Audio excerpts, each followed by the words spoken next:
Hello and welcome to my first video in this series I am calling Blood Bowl Beginner Guides. My name is Dizzy Bess and I've been playing Blood Bowl since about 2019, and when I started there were a couple of concepts that I really struggled to understand that others seem to get pretty quickly.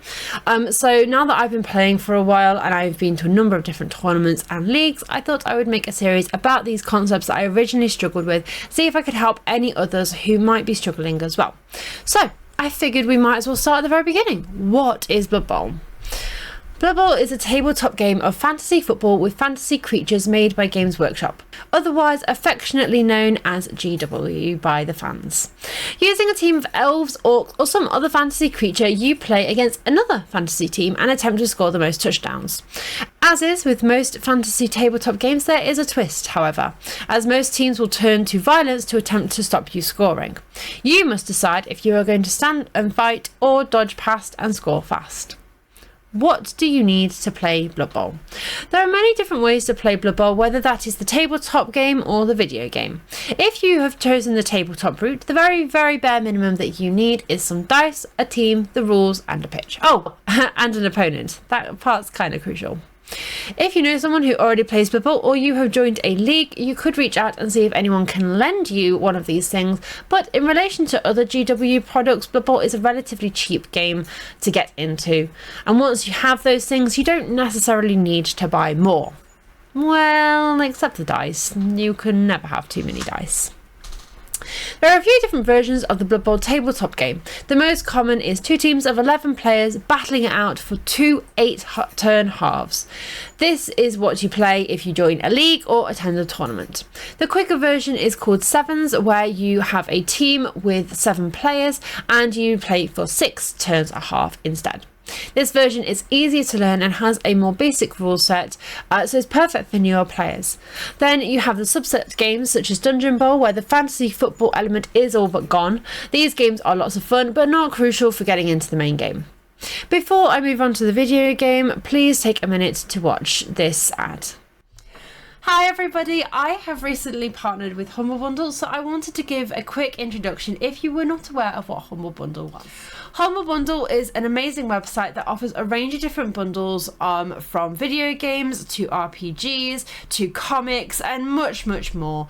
It's a pay as you want system, so you can cater the bundles to however you want to use it. They also have options to donate to charity as well, so you can put a little bit towards a good cause. If you are interested in supporting myself, then please check out my Humble Bundle link in the description below. If you're looking to play the video game, there are a couple of different options to choose from.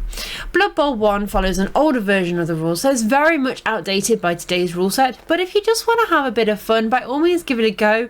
You won't find very many people playing it, however. Blood Bowl 2 uses the LRB2 rule set, which I have no idea what any of those numbers and letters stand for, but all I know is that it was in place just before the 2016 rule set dropped. It is a decent game and the campaign does an okay job at teaching you the basics, however it isn't a good guide for strategy or making good plays and can teach you some bad habits, so take it with a pinch of salt. The player base is dwindling and the AI isn't very good, but it can be fun to play against, so if you just want to having a bit of fun, then it's a fine version. Blood Bowl 3. If you are completely new to Blood Bowl, you might have heard of this one. Blood Bowl 3 is the most recent video game to come out, and so is where the most people are playing. You may have heard many folks within the community complain about it, and those criticisms are mostly valid. However, Blood Bowl 3 uses the most current 2020 rule set, and so is the best place to go online as a newer player. Yes, it has its issues, and the AI seems to not be any better than that of the other games, but it is where the majority of the player base is right now, and it is still a fun game to play. Fumble is a community-run, browser-based game. It is less of a video game and more like the tabletop game put into a video game format. It is a decent way to play the game, however it is not especially new player friendly, as it assumes that you already know certain things about the game.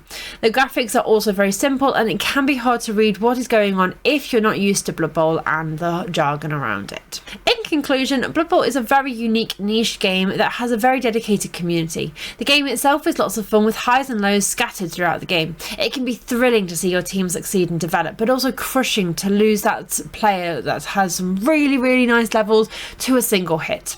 If you just want to give it a go and dip your toes into the Blood Bowl verse, then I would recommend having a go at one half of the game against someone who can lend you a team and dice at your friendly local gaming store.